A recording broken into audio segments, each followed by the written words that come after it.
ஆண்டவர்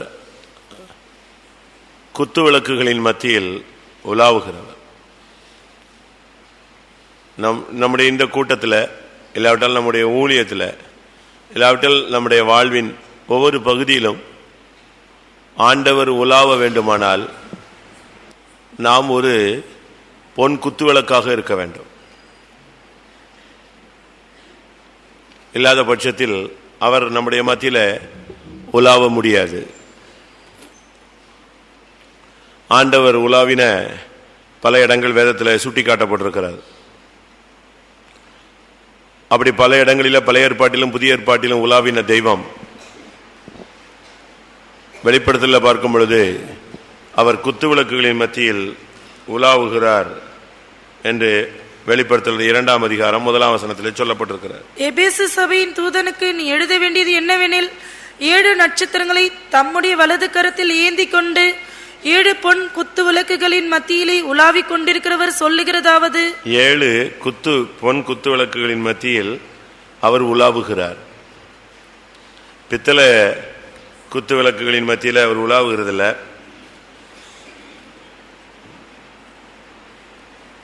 அவர் மற்ற எந்த இடங்களிலும் அவர் உலாவுகிறதில்லை. குத்துவிளக்கின் மாதிரிகள் இருக்கலாம், ஆனா பொன் குத்துவிளக்குகளின் மத்தியில் மட்டும்தான் அவர் உலாவுகிறார்.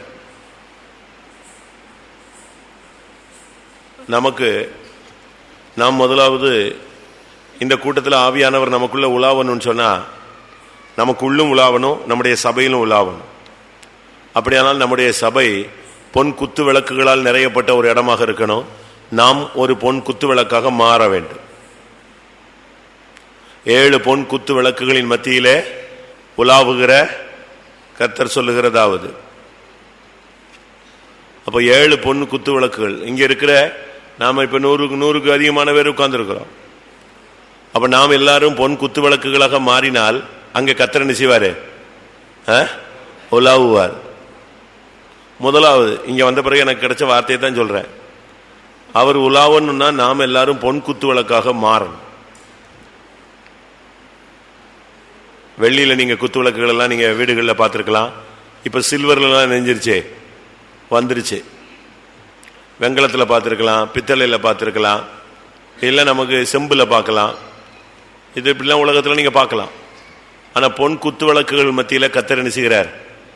உலாவுகிறார். முதலாவது நாம் ஒரு குத்து விளக்காக மாறணும், வெளிச்சம் கொடுக்கக்கூடியவளாய் மாறணும். உன்னிலுள்ள வெளிச்சம் இருளாகாதபடி எச்சரிக்கையாயிரு. விளக்கை கொளுத்தி மரக்காலால் என்ன செய்யாதே, மூடாது. அபிஷேகத்தை பெற்றுட்டு தலையை கவுந்து போட்டு உட்காராதே. அபிஷேகத்தை பெற்றுட்டு முழங்கால் போடாமல் இராதே. அபிஷேகத்தை பெற்றுவிட்டு கூட்டத்துக்கு வராமல் வீட்டில் இராதே. அபிஷேகத்தை பெற்றுவிட்டு கூட்ட நேரங்களிலே நீ உன்னுடைய தனிப்பட்ட தொழிலை பார்க்காதே. அதுதான் விளக்கை கொளுத்தி என்ன செய்யறோம்? பிரகாசிக்க வேண்டிய நேரத்தில் அந்த விளக்கை கொளுத்தி நம்ம நெஞ்சிடறோம், மரக்கால்ல மூடிடுறோம். நீ சபைக்கு வந்து வெளிச்சம் கொடுக்க வேண்டிய ஒரு நபர். நீ சபைக்கு வர வேண்டிய நேரத்தில் வரலன்னா, சூரியன் வர வேண்டிய நேரத்தில் வரலன்னா பகல் எப்படி இருக்கும்? இருளா இருக்கும். அதுபோல நீ சபைக்கு வர வேண்டிய நேரத்தில் வரலன்னா சபையும் இருளா இருக்கும், வாழ்க்கையும் இருளா இருக்கும், ஊழியமும் இருளா இருக்கும்.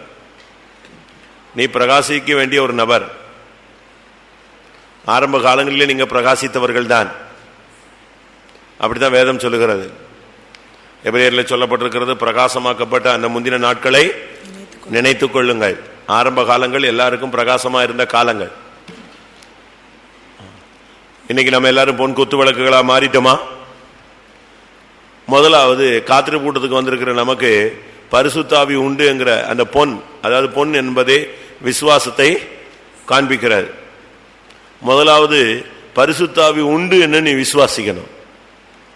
இரண்டாவது, கேட்கிற உங்களுக்கு அதை கொடுப்பது அதிக நிச்சயம் அல்லவாங்கிற ஒரு விசுவாசம் வேணும். விசுவாசம் இல்லாமல் தேவனிடத்திலிருந்து நாம் எதையும் என்ன செய்ய முடியாது, பெற்றுக்கொள்ள முடியாது. அவர் உண்டு என்றும் தம்மை தேடுகிறவர்களுக்கு அவர் பலன் அளிக்கிறவர் என்றும் முதலாவது அவன் என்ன செய்யணும், விசுவாசிக்க வேண்டும் என்று எபிரேயர் 11ஆம் அதிகாரத்தில் சொல்லப்பட்டிருக்கிறார். அதனால விசுவாசம் இல்லாமல் தேவனுக்கு பிரியமா இருப்பது கூடாத காரியம். முதலாவது அவர் உண்டு என்று நீ விசுவாசிக்கணும், அவருடைய வார்த்தை உண்மை என்று நீ விசுவாசிக்கணும், பரிசுத்தாவி உண்டு என்று நீ விசுவாசிக்க வேண்டும். 1904 லாஸ் ஏஞ்சல்ஸ்ல ஒரு 4-5 சகோதரிகள் 20ஆம் நூற்றாண்டின் துவக்கத்தில் உட்கார்ந்து ஜெபிச்சாங்களாம். அப்படி ஜெபிக்கும் போது தான் இந்த அப்போஸ்தலர் 2ஆம் அதிகாரத்தை நீங்க அவங்க படிச்சாங்க. அப்போ அப்படி ஆண்டவரே அது உண்மையானால், இப்படி ஒரு சம்பவம் நடந்தது உண்மைன்னா, ஏன் எங்களெல்லாம் இந்த காலத்துல சபை இருண்ட காலங்கள் போல அபிஷேகம்னு ஒண்ணு இல்லாம சபைகள்ல ஜனங்கள்ல அப்படி வறட்சியா கிடக்கேன். அன்னைக்கு தான் ஃபர்ஸ்ட் அந்த 4-5 சகோதரிகளை 20ஆம் நூற்றாண்டின் துவக்கத்துல ஆவியானவர் என்ன செய்தாரு, ஃபர்ஸ்ட் டச். அதனுடைய எழுப்புதல் தான் எது வரைக்கும் வந்திருக்கு, இதுவரைக்கும். அதுக்கு இடை நாட்கள் எல்லாம் அப்போ சில காலங்களுக்கு பிறகு அப்பப்போ எரிஞ்சு போன அந்த விளக்கு அணைந்து போனது. திரும்ப புதிய ஏற்பாட்டின் சபையில இப்போ சமீப காலமா ஊற்றப்பட்டது 1904-05 தான் லாஸ் ஏஞ்சல்ஸ்ல தான் ஃபர்ஸ்ட் அபிஷேகம் இறங்கினது. திரும்ப தான் அதனுடைய வெளிச்சம் இவ்வளவு தூரம் பிரைட்டா வருது. அதனால நாம் விளக்குகள், நீ முதலாவது ஒரு பொன் குத்து விளக்கு அப்படி மாறணும். அப்படின்னா சரியான ஒரு விசுவாசம். இன்னைக்கு நீங்க காத்திருப்பதுக்கு வந்திருக்கீங்க, கர்த்தாவே என்கிட்ட பேசுங்க, பேசுவீர், எனக்கு ஒரு அபிஷேகம் கிடைக்கும், நான் விசுவாசிக்கிறேன், நான் விசுவாசத்தோடு வந்திருக்கிறேன், என் தாகத்தை என்ன செய்யணும், தாகமுள்ள யாவரும் ஜீவத்தண்ணீர் ஊற்றில் வந்து பருக கடவன். அப்ப நமக்கு ஒரு விசுவாசம், கர்த்தர் என் பாவத்தை மன்னிப்பாரு, என்னை ஆலயமா மாற்றுவாரு, பொன் குத்து விளக்கு. உங்களுடைய விசுவாசத்தை முதலாவது அபிஷேகம் பெறணும்னு வாஞ்சிக்கிறவங்க எல்லாம் முதலாவது உங்க விசுவாசத்தை என்ன செய்யுங்க, வர்த்திக்க பண்ணுங்க. ரெண்டாவது, அவர் உலாவுகிறார், நமக்கு உள்ள ஒரு உலாவணும். சிங்கத்தை பாருங்க, இந்த கெபிக்குள்ள போட்டு வச்சிருப்பாங்க, இல்லை அப்படியே கூண்டுல போட்டிருப்பாங்க, அது பேசாம படுத்துக்கிடாது, என்ன செய்யும், அப்படியே கர்ஜிக்கும். இந்த 24 hours பிஸி மாதிரி என்ன செய்யும், சுத்திட்டே இருக்கும். உனக்குள்ள ஆண்டவர் உலாவிட்டே இருக்கணும். நீ வேலைக்கு போனாலும், நீ படுத்திருந்தாலும், நீ தூங்கிட்டு இருந்தாலும், நீ உனக்குள்ள பிரயாணத்தில் இருந்தாலும், வேலை ஸ்தலத்தில் ஆபீஸ்ல இருந்தாலும், கம்பெனில இருந்தாலும், பிசினஸ்ல இருந்தாலும், உனக்குள்ள யாரும் உலாவணும், யூதா கோத்திரத்து சிங்கம் உலாவிட்டே இருக்கணும். உனக்குள்ள ஒரு ஆவியானுடைய அசைவாடுதலை நீ உணரணும், ஃபீல் பண்ணணும். உனக்குள்ள அவருடைய அன்பு, அவருடைய வல்லமை, அவருடைய உணர்த்துதல், அவருடைய தூண்டுதல், அவருடைய ஒவ்வொரு பேச்சு, அவருடைய செயல் எல்லாம் உனக்குள்ள நடந்துகிட்டே இருக்கணும். ஆண்டவர் பொன் குத்து விளக்குகளின் மத்தியிலே உலாவுகிறார். ஏன் இந்த பொன் குத்து விளக்குகள் மத்தியில் உலாவுகிறாரு? இது வந்து நம்ம வீட்டில் உள்ள விளக்கு மாதிரி விளக்கு இல்லை. நீங்க பைபிள் படி படிச்சு பார்த்தீங்கன்னா, ஒரு பாதம், ஒரு தண்டு, இஸ்ரேலுடைய சிம்பல் நீங்க பாத்தீங்கன்னா, தேசிய சின்னத்தை பாத்தீங்கன்னா அதுல என்ன இருக்கும், 6 பிரிவு வரும். இந்த சைடுல ஒரு 3, இந்த சைடுல ஒரு 3, தண்டோட சேர்த்து ஒன்று இருக்கும். மொத்தம் எத்தனை, 7 அகல்கள் உண்டு. அதனுடைய சரியான அர்த்தம் நமக்கு எல்லாருக்கும் தெரியும் நினைக்கிறேன், தெரியாதவங்களுக்கு சொல்றேன். பாதம் யாரு,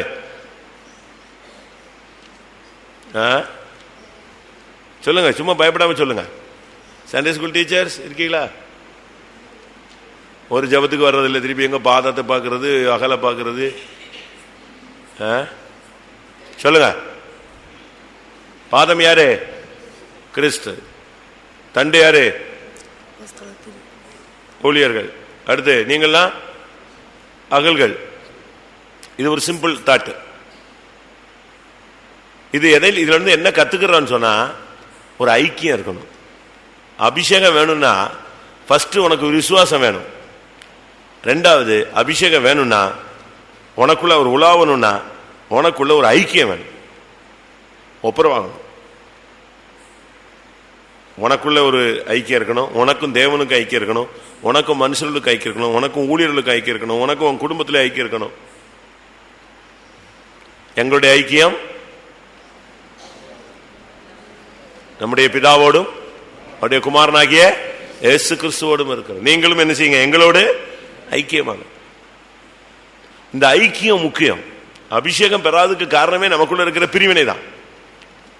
முதலாவது விசுவாசிங்க, ரெண்டாவது ஐக்கியப்படுங்க. நீங்க சரியா ஒப்பு கொடுக்கணும். ஒரு ஐக்கியம் உங்களுக்குள்ள உண்டாகாத பட்சத்தில் நீங்க நிரம்புற அந்நிய பாஷை எல்லாம் வேஸ்ட். அது என்ன, ஐக்கியம் இல்லாம நீங்க அபிஷேகத்தை பெறலாம். அது அந்த பழைய துருத்தியில எதை வாங்கின மாதிரி இருக்கும், புதிய ரசத்தை வாங்கின மாதிரி. புதிய ரசம் ரொம்ப எஃபெக்டிவா இருக்கும். இப்ப பழைய துருத்தியில புதிய ரசத்தை வாங்கினா என்ன நடக்கும் பைபிள் சொல்லுது, துருத்தி கிழிஞ்சு போகும், ரசம் சிந்தி. அதனாலதான் நம்ம ஆளுங்க நல்ல ஆவில் நிரம்புறாங்க, பட்டுன்னு கொஞ்ச நேரத்தில் பீஸ் போயிருது. காரணம் என்னன்னா, எது பழைய துருத்தியில புதிய ரசத்தை வாங்குறீங்க. பழைய துண்டோடு கோடி துண்டை என்ன செய்யாதே, இணைக்காத. இழுத்தா என்ன செய்யும், பழசு நெஞ்சிடும், துண்டா கிழிஞ்சிட்டு ஓடிடும். இதே போலதான் பழைய பாத்திரத்துல நம்ம புதிய ரசத்தை வாங்கிக்கிட்டே இருக்கிறோம். அது அப்பப்ப பாத்திரம் கிழியுது. துருத்தினா இந்த தோல்ல செஞ்சு வச்சிருப்பாங்க. நீங்க பைபிள் புக்ல எல்லாம் படிச்சு பாத்தீங்கன்னா தெரியும். பழைய பைபிள் எல்லாம் தண்ணீர் விற்கும் சிறுவன் அப்படின்னு பைபிளுக்கு பின்னால ஒரு படம் இருக்கும், பாத்திருக்கீங்களா? ஒரு பையன் தோல் பைய தூக்கி போட்டு, அது தோல் பையில தான் எதை வச்சிருப்பாங்க, தண்ணி வச்சிருப்பாங்க. அப்ப இப்படி பார்த்த பாத்திரங்கள் இல்லை இல்லையா, அதனால தோல் தான். நமக்குள்ள முதலாவது உனக்கு ஒரு விசுவாசம். கர்த்தாவே நீர் என்னை அபிஷேக, வசனத்தை விசுவாசிக்கிறேன், பரிசுத்தாவி உண்டுன்னு விசுவாசிக்கிறேன், அது அந்நிய பாஷை அடையாளத்தோடு வர்றதுதான் கரெக்ட், நான் விசுவாசிக்கிறேன். ரெண்டாவது ஐக்கியம். யார் யார்ட்டெல்லாம் கசப்பு, வைராக்கியம், முறுமுறுப்பு, குரோதம், பகை இதெல்லாம் இருக்கும், அதெல்லாம் கிளியர் பண்ணாம பெறுகிற அபிஷேகம் பாத்திரம் கழுவாம வாங்குற பால் மாதிரி. வாங்கலாம், இஷ்டத்துக்கு வாங்கிக்கலாம், சில நேரத்தில் கெட்டு போகும். அடுத்ததாக இந்த குத்துவிளக்கு அடிப்பு வேலையாய் செய்யப்பட்டது. ஒரு சிலர் ஆண்டவர் சில காரியங்களை பேசுவார், அதுக்கு ஒப்பு கொடுக்க மாட்டாங்க. அதனால அவங்களுக்கு என்ன கிடைக்க மாட்டேங்குது, அபிஷேகம் கிடைக்க மாட்டேங்குது. கூட்டாம்புலின்னு ஒரு இடம் இருக்கு தெரியுமா? கூட்டாம்புலி தெரியுமா? சாயரபுரத்துல இருந்து தூத்துக்குடி போற வழியில ஒன்று இருக்கு. இந்த செவத்தையாவரெல்லாம் இந்த அண்ணா இருக்கும். அங்க நான் தூத்துக்குடியில் விசுவாசியா இருக்கும்போது பாஸ்டர் அருள்தாஸ் அவர்கள் அங்க பாஸ்டரா இருக்கும்போது ஒரு காத்திருப்பு கூட்டம் வச்சார்.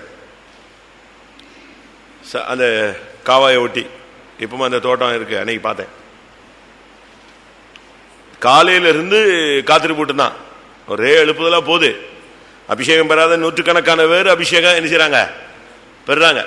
ஆனா கடைசியில் 5:15 ஏதோ ஒரு டைம் முடிய போகுது, இனி பஸ் புறப்படணும். சரி, கூட்டத்தை முடிக்கலாம். அபிஷேகம் பெறாது யாருக்காவது கிடைக்கலையான்னா ஒரே ஒரு ஆளுக்கு கிடைக்கல. ஒரு பிரதர், ஈச்காக்னு ஒரு பேர், அவருக்கு அபிஷேகம் கிடைக்கல. நல்ல வேலை போட்ரஸ்ல, பட் அவருக்கு அபிஷேகம் என்ன செய்யல, கிடைக்கல. இப்ப கூட்டம் முடிய போது அபிஷேகம் கிடைக்காம எப்படி போறது? ஒரு ஆள் கிடைக்கல. அவரு காலையில இருந்து மாகுன்னு கத்திக்கிட்டு ஏசுவேன்னா ஒன்னும் கிடைக்கல. கடைசியில் என்ன நடந்துச்சு? பாஸ்டர் அருள்தாஸ் பட்டுன்னு சொன்னார், ஊழியத்துக்கு வருவியா, ஊழியத்துக்கு வரேன்னு சொல்லு, கர்த்தர் அபிஷேகம் பண்ணுவார் அப்படின்னாரு. உடனே சரின்னாரு. அது வரைக்கும் எல்லாரும் சொன்னா நான் ஏன்டா ஊழியத்துக்கு போகணுன்னு இருந்த பாட்டி, அன்னைக்கு அபிஷேகம் கிடைக்கல, வேற வழி இல்லை. சரி ரைட்டு, இவருக்காக இன்னும் கொஞ்ச நேரம் ஜெபம் பண்ணுவோம், கடைசி ஆள் அபிஷேகம் பண்ணணும். ஊழியத்துக்கு ஒப்பு கொடுத்து 10 நிமிஷத்துல என்ன கிடைச்சிருச்சு? அபிஷேகம் கிடைச்சிருச்சு. ஒரு சிலர் சில காரியங்கள்ல பிடிவாதமா இருந்துகிட்டு அபிஷேகம் வேணும் அபிஷேகம் வேணும்னா கிடைக்காது. பாடுகளுக்கு ஒப்பு கொடுக்கணும், தேவ சித்தத்துக்கு ஒப்பு கொடுத்தா என்ன கிடைக்கும்? அடிப்பு வேலை தான். இன்னைக்கு மாதிரி மோல்டிங் கிடையாது. அன்னைக்கு என்னது, இன்னைக்கு குத்து விளக்குன்னா டக்குன்னு மிஷின்ல கொடுத்தா என்ன செய்யும், அப்படியே வந்துடும், அழகா வந்துடும். ஆனா அப்போ அப்படி கிடையாது, அடிப்பு தான். நீங்க பாடுகளுக்கும் தேவ சித்தத்துக்கும் நீங்க ஒப்பு கொடுத்தீங்கன்னா, ஒன்னு விசுவாசிக்கணும், ரெண்டாவது ஐக்கியம், அப்பதான் கர்த்தர் உலாவுவார். குத்து விளக்கா நீ மாறின பிறகுதான். மூணாவது அடிப்பு வேலை. பாடுகளுக்கு நீ ஒப்பு கொடுத்தீங்கன்னா அபிஷேகம் கிடையாது. உன்னை குறித்து தேவனுக்கு ஒரு நோக்கம் உண்டு. பவுல அப்போஸ்தலர் 9ஆம் அதிகாரத்தில் பவுல கர்த்தர் சந்திக்கிறார், சவுலாக இருக்கும்போது சந்திக்கிறார். நீ எவ்வளவாய் பாடுபட வேண்டும் என்பதை அவனுக்கு அவர் காண்பிக்கிறார். காண்பிச்சு அடுத்த நாள் தான் எது கிடைக்குது? அபிஷேகம் கிடைக்குது.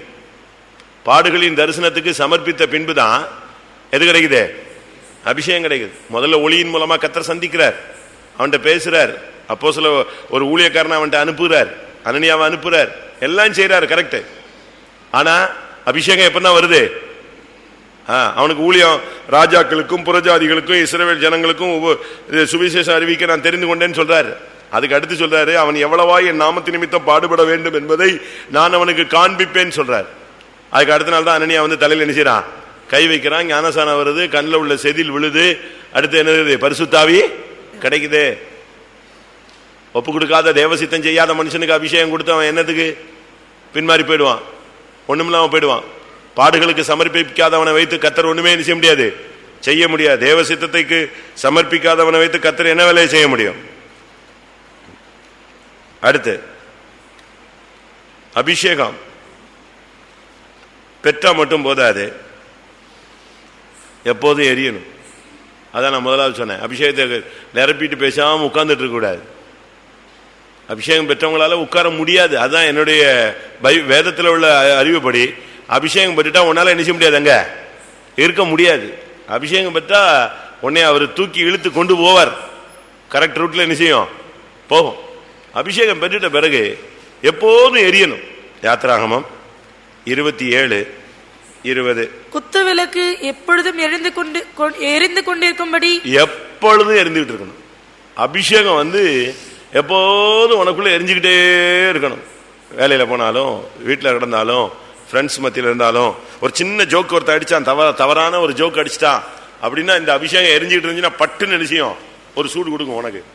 சோத்திரம் சோத்திரம் சோத்திரம், ஆஹா நம்ம வந்துட்டு தேவசித்தத்துக்கு மாறிட்டோம் போல் இருக்கே, குழம்பிருச்சே, இந்த இடத்துக்கு வந்திருக்க கூடாது. உடனே அங்க அபிஷேகம் எரிஞ்சுக்கிட்டு இருந்துச்சுன்னா உனக்கு உடனே ஒரு துக்கம் உண்டாகும், தேவனுக்கு ஏற்ற துக்கம். அபிஷேகம் உனக்குள்ள எரிஞ்சுக்கிட்டு இருக்கா? அபிஷேகம் நாசரத்தில் உள்ள விசுவாசிகளுக்கெல்லாம் இறங்கினா எரிஞ்சுக்கிட்டு இருந்தா இப்ப இப்படியா இருக்கும், பாதி கூட்டமா இருக்கும். ஒருவேளை ஞாயிற்றுக்கிழமை காலையில மட்டும் எரியுதுன்னு நினைக்கிறீங்களா? அது கிறிஸ்தவங்கிற பேருக்காக காலையில் கூட்டத்துக்கு வரான். பெந்தேகோஸ்காரன் சொல்லிட்டு நம்ம போகாம இருந்தா தப்பாச்சேன். ஒரு இடத்துல ஒரு திருடன் ஒருத்தனை பிடிச்சிக்கிட்டான். எப்போ? ஞாயிற்றுக்கிழமை காலையில 10 மணிக்கு பிடிச்சிக்கிட்டான் ஒரு திருடன். பிடிச்ச உடனே ஏய் இருக்கிறதெல்லாம் கூடுறா அப்படின்னானா. அவன் உடனே ஏதோ என்கிட்ட இவ்வளவுதான் இருக்கு அப்படின்னு சொன்னானா. ஏய் பொய் சொல்லாத, இருக்கிறதெல்லாம் எடு அப்படின்னா. இல்லைண்ணே நான் பெந்தேகோஸ்காரனே, நான் உண்மை தானே சொல்றேன். பெந்தேகோஸ்காரனா? ஞாயிற்றுக்கிழமை காலையில் நீ இங்க எப்படி இங்க வந்தேன்னு கேட்டானா. கேள்விப்பட்டிருக்கீங்களா நான் சொன்ன சம்பவம்? பாஸ்டர் டிவி பிரசங்கத்தில் சொல்லுவார். பாஸ்டர் டிவி தாமஸ் சொல்லும் போது சொல்லுவார், காலையில 10 மணிக்கோ 11 மணிக்கோ ஒரு திருடன் கையில நம்மால் மாட்டிக்கிட்டான், பிட் பாக்கெட்காரன். அவன் இவனை வழிபடி பிடிச்சிட்டான். பிடிச்சி இருக்கிற காசு எடு, அது எடு, இது எடுன்னா இவன் என்கிட்ட இவ்வளவுதான் இருக்குன்னு சத்தியம் பண்றான். அப்ப அவன் கேட்டான், ஏய் பொய் சொல்லாது, இருக்கலாம் எடுறான்னா. இவன் அப்பதான் என்ன சொல்றான், நான் பொய் சொல்ல மாட்டேன், நான் யாரு? பெந்தேகோஸ்காரன். பெந்தேகோஸ்தா? பெந்தேகோஸ்காரன்னா இப்ப கூட்ட நேரமாச்சுல, நீ எங்க இங்க சுத்திட்டு இருக்க அப்படின்னா.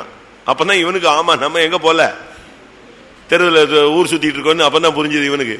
யார் கேட்கிறா? பிசாசு பேசாத கழுதையை வச்சு என்ன செய்ய வைக்குது? பெந்தேகோஸ்காரன் மதிக்கட்ட சுட்டி காட்டுது.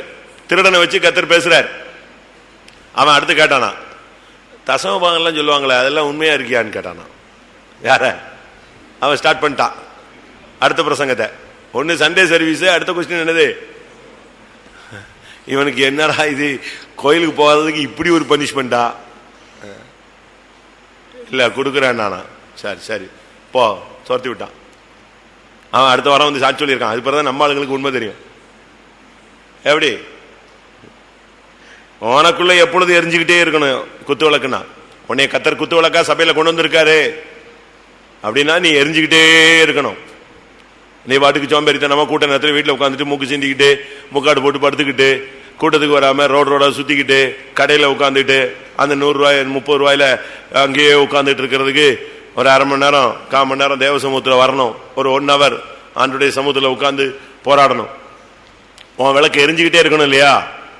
உன்னில் உள்ள வெளிச்சம் இருளாக விட்டுறாத. அபிஷேகம் குத்து விளக்கு எரிஞ்சுக்கிட்டு இருந்துச்சுன்னா வந்துருவான் அவன். அவனால கடையில் உட்கார முடியாது, வீட்டில் உட்கார முடியாது, சொந்தக்கார மத்தியில் உட்கார முடியாது, ஓடுவான். இந்த ட்ரெயின்லாம் கிளம்பும் போது பாருங்க, மெட்ராஸ்லாம் இங்கே எப்படின்னு தெரியல, மெட்ராஸில் பார்த்தீங்கன்னா இல்லை மும்பையிலலாம் பார்த்தீங்கன்னா இந்த ஜனங்கள்லாம் மேல பிளாட்ஃபார்ம்ல நிப்பாங்க. எந்த ட்ராக்ல எந்த ட்ரெயின் வருதுன்னு நினைச்சாது தெரியாது. கடைசி மினிட்ல தான் நினைச்சுவான் அனௌன்ஸ் கொடுப்பான். இந்த ஜனங்க ஓடுற ஓட்டம் பாருங்க, எழுந்து எழுந்து ஓடுவான் ஓட்டம். நம்ம ஆளு காலையில 10:45 கூட்டத்துக்கு வரும்போது கூட இந்த பொண்ணு அழைச்சிட்டு வருவாங்க பாருங்க, அண்ணன் நடந்து வரும். அப்படியே அன்னைக்கு ஒரு நாள் தான் அப்படி நடப்பா. அதே மாதிரி இவங்க 10:15 ஆவி நிறைவு முடிஞ்சாலும் பரவாயில்ல, தீர்க்க தரிசனம் முடிஞ்சாலும் பரவாயில்ல, எல்லாரும் பிரசங்கம் பாதியில போனாலும் பரவாயில்ல, வால் கிடைச்சாலும் பரவாயில்ல, தும்பு கிடைச்சாலும் பரவாயில்ல, கடைசி பாயிண்ட்ல எல்லாத்தையும் சேர்த்து சொல்லிடுறாருல. அதனால நம்ம கடைசி போனாலும் என்ன செய்யும், இப்படிதான் வர்றான். உனக்குள்ள குத்து விளக்கு எரிஞ்சுதுன்னா நீ வீட்டில் உட்காருவியா? ஓடுவான், ஒரே ஓட்டம் ஓடுவாங்க.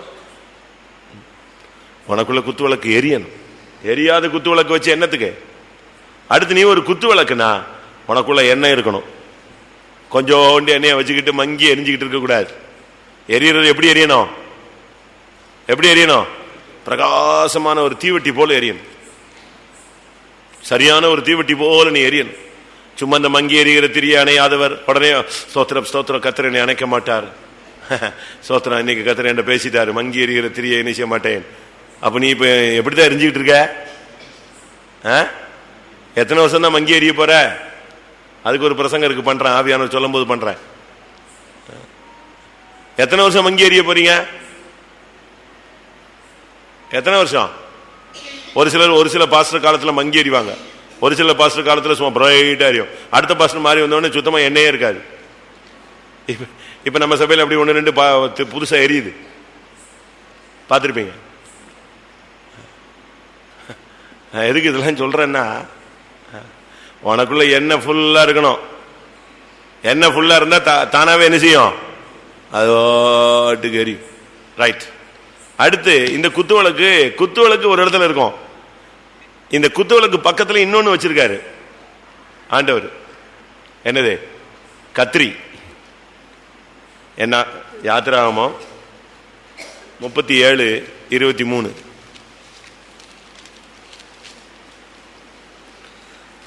அதில் செய்யப்பட்ட 2 கிளைகளின் கீழ் ஒரு படமும் வேறு 2 தப்பா சொல்லிட்டேன். யாத்திராகமம் 27:23. அதில் சாம்பலை எடுக்கத்தக்க சட்டிகளையும் கரண்டிகளையும் கிண்ணிகளையும் முள் துறடுகளையும் நெருப்பு சட்டிகளையும் உண்டாக்குவாயாக. இருக்க கத்திரி இல்லையா? எத்தனை? நான் தப்பா சொன்னா 37. அதான் நான் முதல்ல சொன்னேன். நான் முதல்ல இதுதானே சொன்னேன். யாத்திராகமம் 37:23 தானே சொன்னேன். நீ முதல்ல வேற எங்கேயோ போயிட்டு வந்துட்டா.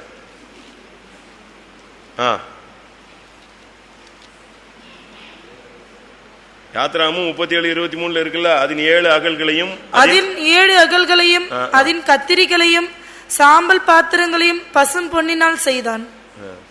அதுக்கு என்ன வச்சிருந்தாரு? சைடுல கத்திரி சிசர் வச்சிருப்பாரு. எதுக்கு? நல்லாதான் எரியுது. நல்லா எரிஞ்ச பிறகு அந்த திரி என்ன செய்யணும், ஒரு லிமிட்டுக்கு பிறகு அது கருப்பிடிச்சிடும். அது அதனுடைய நியதி அப்படித்தான். எரிய ஆரம்பிச்சு நல்லா எரிஞ்ச பிறகு அது நூல் தானே, அது என்ன செய்யும், தன்னுடைய ஓட்டம் முடியும் போது அது கரிய ஆரம்பிச்சிடும். அதை என்ன பண்ணுவாங்க, சிசர் பண்ணி விடுவாங்க. அப்ப மற்றது என்ன செய்யும், பிடிச்சு பத்தி எரியும். அதுபோல நம்ம எவ்வளவுதான் ஸ்பிரிச்சுவல் இருந்தாலும் நமக்குள்ள சில காரியங்கள் சிசர் பண்ணணும். எவ்வளவுதான் நீங்க தெய்வீகமா இருந்தால். யோவான் எழுதின சுவிசேஷம் எதுக்காக அவர் சுத்தம் பண்ணுகிறார்? மிகுந்த கனிகளை கொடுக்கும்படியாக.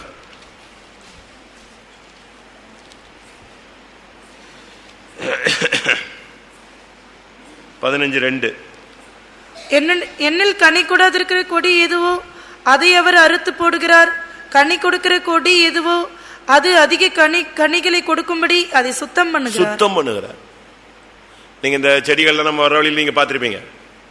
அதை விட்டா காட்டு செடி மாதிரி வளரும். ஆனா அதை சிசர் பண்ணி விட்டீங்கன்னா எப்படி இருக்கும், பார்க்க அழகா இருக்கும். அதுபோல நமக்குள்ள எவ்வளவுதான் விசுவாச வீரனா இருந்தாலும், ஜப வீரனா இருந்தாலும், பரிசுத்தவானா இருந்தாலும், அப்போஸ்தல சபையில விசுவாசியா இருந்தாலும், அப்போஸ்தல ஊழியர்களாக இருந்தாலும், அந்த எரிய எரிய எரிய நமக்குள்ள இருந்து சில காரியங்கள் என்ன செய்யும்? கரிஞ்சு சில காரியங்களை அப்புறப்படுத்த வேண்டிய காரியங்கள் இருக்கு. ஒரு டைமுக்கு பிறகு அதை என்ன செய்யணும்? சிசர் பண்ணும். அதுக்கு ஒரு சாம்பல் பாத்திரம் இருக்கும், அந்த கரிஞ்சு போனதெல்லாம் அதில் போட்டு அதை ரிமூவ் பண்ணுறோம். என்னதான் நமக்குள்ள ஆவிக்குரியவங்களா இருந்தாலும் நமக்குள்ள நம்ம அறியாமலே சில கரிந்திரிகள் இருக்கும். அதை என்ன செஞ்சாகணும்? அது குத்துவிளக்கே போய் நான் வெட்டிக்கிறேன்னு சொல்லாது. குத்துவிளக்கே போய் வெட்டிக்குமா? குத்துவிளக்கு அப்படி இருக்கா? யார் தான் வெட்டணும்? அதுக்கு தான் நாங்கள் உட்காந்துருக்கோம். ஆசாரியன் அதை கரெக்டாக வெட்டுவான். தேவையில்லாதெல்லாம் உடனே ஓடிடக்கூடாது. பாஸ்டர் இப்படி சொல்லிட்டாரு, பிரதர் இப்படி சொல்லிட்டாரு, அக்கா இப்படி சொல்லிட்டாங்கலாம் ஓடக்கூடாது. வெட்டுங்க. மயிர் கத்திரிக்கிறவனுக்கு முன்பாக சத்தமிடாது இருக்கிற ஆட்டுக்குட்டியை போல. சோத்திரம் சோத்திரம். அதை நீ வெட்டி விட்டு பாரு, அடுத்து என்ன ஆகும்? உன்னுடைய வெளிச்சம் எண்ணம் கூடிரும். கர்த்தருக்கு பிரியமில்லாத அகற்றி பார்க்கணும். எல்லாரும் கொஞ்ச நேரம் கண்களை மூடுவோம். கர்த்தாவே, பொன் குத்து விளக்குகளின் மத்தியில் உலாவுகிற கர்த்தர் என்று இன்றைக்கு மாலையில் நீர் வந்திருக்கிறீர்.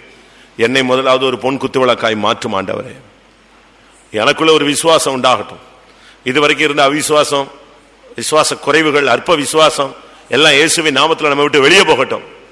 கர்த்தர் இன்னைக்கு உங்களை அபிஷேகிக்க போகிறார் என்று நீங்கள் விசுவாசியுங்கள். கர்த்தாவே, எனக்குள்ள நீர் உலாவும் ஆண்டவரே.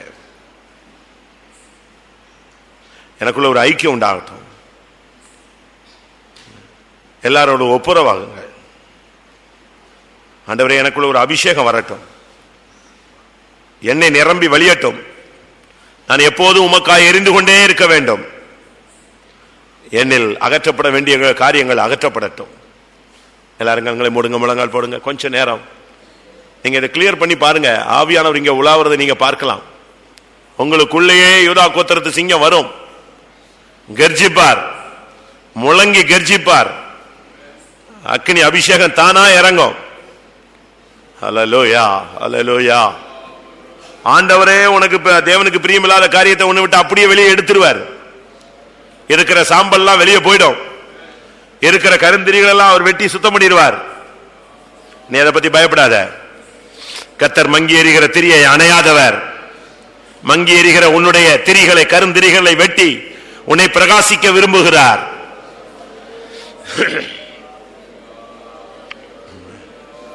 பாடுகளுக்கு ஒப்பு கொடுப்பாயாக. தேவ சித்தத்துக்கு உன்னை ஒப்பு கொடுப்பாயாக.